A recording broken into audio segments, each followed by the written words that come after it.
720. Sorry, the update is late. A 20,000-word chapter. Nothing major happened on Luopa Mountain. Just like what Zhou Xian and Pei Xiang said, it was a beautiful day.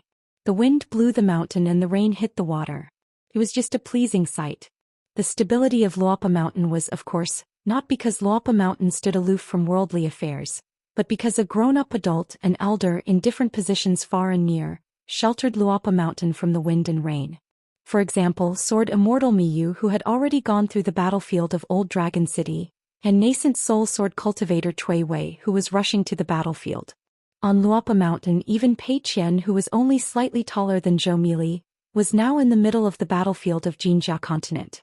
The person Pei Qian was chasing was the 10th realm martial artist Xianxia, who she regarded as her master's martial arts rival. Pei Qian chased not only the level of the fist technique, but also the number of enemies killed on the battlefield. Even if she could not catch up, the gap between her and Xianxia was still very big. But to Pei Qian, after learning the fist technique, she had to do something. So now half of Xianxia continent, which was in imminent danger, knew that beside Xianxia, besides the famous genius martial artist Yu Zhuanfu, there was also a young female martial artist called Pei Qian. She was even more talented and her fist was even more domineering. She was best at exchanging injuries for death. On the battlefield, she preferred to take the initiative to pursue the strong enemies of the demon clan. Unfortunately, the enemy she encountered was a demon clan earth immortal cultivator. As the place where half of the Li dynasty rose, the northern peak had not come into contact with the army of the demon clan for the time being. However, the 3 consecutive golden downpours were actually enough to make all the cultivators feel a lingering fear. Among them, the flood dragon under the pond was originally a big event. But under the current situation of a continent, it was not so eye-catching. In addition, Wei Ba and Cui Dongshan, the 2 officials of the Li dynasty, covered up the flood dragon on their respective lines. As a result, the immortal masters of archives and the cultivators of the mountains and lakes who stayed in the northern peak to cultivate still did not know whether the flood dragon that appeared out of nowhere was the guardian of the mountain secretly cultivated by the Dragon Spring Sword sect. Pei Xiang's Fox Kingdom moved to Luopa Mountain because of the location of the Lotus Root Blessed Land, and Su Han of Qingfeng City had to use the Old Dragon City's military merit to repay Dali's ascension platform. So even if the Su woman in Qingfeng City had some guesses, she could not do anything but tremble in fear and wait for the punishment. Su Han of Qingfeng City gave the outsiders the impression that he was focused on cultivation and did not know about the affairs of the public, so the power fell into the hands of the woman. But of course, Pei Xiang and shopkeeper Yan knew that the real backbone and the person in charge of Qingfeng City had always been Su Han, who made the final decision in every major event. Another example was the old master Zhongqiu, who wanted to go to the Wind Snow Temple to take a look. Even Sui Yu had died once. Wei Xian and Liu Baixiang both had the status of Dali's border army and official. In the Dali dynasty, if an outsider wanted to become an official, other than military merit, there was only greater military merit.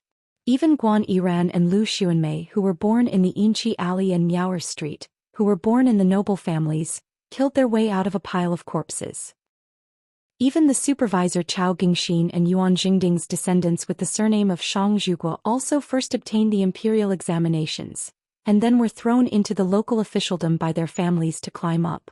As the first choice of officialdom, the family may be able to do something, but whether or not they could be promoted and whether or not they could have a meteoric rise, all depended on the rules of Dali. Before Cui Dongshan went down the mountain, he gave some pointers to Chao Qinglong's cultivation. Chao Qinglong's breakthrough was neither slow nor fast. It was not slow, but compared to the ordinary immortal masters with the title, Zong, in the ancestral hall, it was not fast, but compared to the likes of Lin Shi, this was very good. For mountaineering cultivation, as long as one's aptitude was enough, there was no need to be too frightening. Many geniuses died early, so they were always the first. Back then, when she switched to learning swordsmanship, she was able to amaze the world with a single brilliant feat because she was too steady in her studies. Now, every time Sister Tsun, who even Xiaomi thought was silly and cute, came home, the family would urge her to marry. In particular, Sun Yuanji's mother had privately said some intimate words to her daughter several times. The woman's eyes couldn't help but redden. She was really her daughter. She was obviously born so beautiful and her family background was quite solid. She also didn't have to worry about marriage, so how did she become a big girl? Now there were fewer and fewer people coming to propose marriage. Many of the scholars that she liked could only become the son-in-law of other families one by one. Cui Dongshan sat on a bench at the entrance of the mountain, listening to Chao Qinglang talk about her youth. Cui Dongshan sighed. Teacher had not returned from this long journey and had missed out on many interesting things. Chao Qinglang was diligent in her studies in Lotus Blossom Blessed Land. She also had Master Zhong's wholehearted nurturing and Lu Chai's assistance. Later she followed Zhong Qiu and traveled the world for many years. She was successful in her studies, and her speech was appropriate, gentle and refined. Chao Qinglang's only regret was that her teacher was not present when she came of age. Before Cui Dongshan left, he was both happy and worried. He was happy because of Chao Qinglang, but worried because it was more difficult to talk about. Alright, it was the second. He was happy because Chao Qinglang rarely spoke about his own Luopa mountain. After all, this trend could not be allowed to continue. Otherwise, in the past when teacher was slightly guilty, he would at most insist that Luopa mountain was like this. As the mountain chieftain, he did not dare to take all the credit. The others, such as Cui Dongshan, Zhu Lian and Jing Dafeng, had also contributed greatly. Now that teacher had traveled for many years, if the younger generation of Luopa mountain, under Cui Dongshan's watch, treated people more and more like teacher, then as a student he would really be unable to wash away the injustice even if he jumped into the jade liquor, embroidery and Chongdan rivers. Junior apprentice brother, who do you think is prettier, Xin Yuanji or that Miss Yuan Bao? Tell me, we are not talking behind other people's backs. I, your little senior apprentice brother, am not someone who likes to gossip. The two of us are just having a heart-to-heart chat. If you don't tell me, then it means that I have a guilty conscience. Then I will have to openly be suspicious. Miss Tsin's looks are better. When it comes to practicing martial arts, she has no distractions. It is the same whether or not there is anyone else around. It is not easy. On the other hand, Miss Yuan Bao has a tenacious temperament. Once she has decided on something, she is extremely persistent. They are both good girls. However, senior apprentice brother, let me say this first. I am just speaking from the bottom of my heart. You must not think too much. I think that Miss Tsin seems to be diligent in learning martial arts, but she is slightly lacking in dexterity. Perhaps she needs to have a greater ambition in her heart. It would be better to practice martial arts. For example, so what if she is a female martial artist? So what if she is at a disadvantage compared to cultivators? She wants to make all the male masters bow down and admit defeat after she punches. As for Miss Yuan, she is quick-witted and intelligent. It would be better if Teacher Lu taught her to be magnanimous and have more empathy. Senior apprentice brother, these are my shallow insights. It is fine if you have heard them. Is that all? Otherwise, do you know who Miss Yuan Bao likes? How can I know about this kind of thing? Besides, it is not good to make wild guesses. Cui Dongshan did not say much. Yuan Bao liked Chao Qinglang, just like how Yuan Lai liked Xin Yuanji. Her elder sister was full of Jianghu aura and showed off her abilities. However, she secretly admired a scholar who she did not often meet. This made other girls not dare to like him too much. In fact, Yuan Bao did many seemingly unruly things and pretended to be childish. Why was that? Since she was too embarrassed to talk to him face to face, she could only let him listen in on her many conversations. Her younger brother liked to flip through the books of sages and liked to be a scholar even more. He even secretly hid a few books on imperial examinations. However, he liked Xin Yuanji, who was infatuated with martial arts. He liked her so much that it was as if there were two bright moons on Luopa Mountain, one on the mountain and one in his heart. Cui Dongshan believed that he was too smart and too ruthless. He was good at dealing with many bad things and solving accidents. Therefore, he did not dare to touch these beautiful things. He was afraid that if he was too strong, it would shatter and be difficult to recover. After all, the human heart was not the moon in the water. The moon would always come and the water would always be there. It was easy for people to grow old and their hearts change. It was difficult for the human heart to remain young. It's okay. I'll leave it to you. As long as he returned home this time, it would not be easy for him to go out and return. Luopa Mountain would have hundreds and thousands of years of good time. The direct disciples would be passed down, and there would be more and more chairs in the ancestral hall. Luopa Mountain and its vassal mountains would be full of people coming and going everywhere. There would be more and more disciples. The mountain and river pedigree of Luopa Mountain would become thicker and thicker. Then it would pile up into a box. Even the teacher who liked to remember everyone and everything would not be able to take care of it. He would definitely see some young faces that he could not recognize when he went out one day. In the early years, Qin Lingjun, who only focused on cultivation for 2 punches, would become one of the mountain guardians in the eyes of the future young people of Luopa Mountain. It was unimaginable that the ancestral master Qin Lingjun would wander around the gate at the foot of Puyun Mountain just for a friend's loyalty and Jianghu friendship. In the end, he would be rejected and returned to Luopa Mountain dejectedly. In the early years, Shui Jiao Hongxia, who did not even dare to come to Luopa Mountain, would become an unattainable yellow-robed female immortal, in the eyes of the future disciples of Luopa Mountain. They would feel that their ancestral master Hongxia was really good at water techniques. Even that warm tree might not have the chance to be busy with those trivial matters every day. Maybe even a handful of melon seeds in Xiaomi's pocket would become more valuable than Guyu money in the eyes of the cultivators of Luopa Mountain. There would definitely be a day in the future when every disciple of Luopa Mountain would talk about their ancestral master's invincible fist technique and the #1 swordsmanship. They would admire their old mountain master Qin and make friends all over the world. They would be close friends with some ancestral masters and brothers with some sect masters. When the young people in the future travel down the mountain or walk the Jianghu, most of them would like to talk to their own friends about when and where their ancestral master had done something magnificent. Then, the rules and principles set by the young mountain master of Luopa Mountain would become more and more important. And Cui Dongshan wanted to ensure that these things in the future would become a vein that was nailed to the board. The mountains stretched and the rivers spread, the roads of the mountains and rivers were already there. The future disciples of Luopa Mountain only needed to walk on the road, and it would be better if there was someone who could open up a new path. It was just that in this process, there would definitely be all kinds of mistakes. All kinds of people's hearts would scatter and many big and small unhappiness. There would need to be someone to preach, someone to protect, someone to correct mistakes and someone to correct mistakes. It was definitely not something that Mr. could do alone. So the reason that Cui Dong gave to Cui Dongshan, the reason why he persuaded Cui Dongshan not to let his emotions affect his decisions, had nothing to do with outsiders. It was just a matter between Cui Dong and Cui Dongshan. You feel that you are Cui Dongshan and no longer Cui Dong, that's fine. I Cui Dong have already made the Dali dynasty and the Aquarius continent become a big one. Then you Cui Dongshan will make Luopa Mountain the next big one in the human world. Let's have a competition between ourselves. Let's assume that Cui Shi has lived 100 years longer than Cui Dongshan. I'll give you at least another 100 years to wrestle with me. Let's see whose one is bigger and more indestructible. Every time Cui Dongshan thought of this, he wanted to curse out loud, but every time he could only curse an old bastard and could not curse anymore. That me sword deity is vexed my ass. How can he compare to me, Dongshan? You still want me to bring you to the Jade Liquid River God residence to relieve your boredom, me sword deity, dream on. I will envy you to death. After all, there was a difference between being close and distant.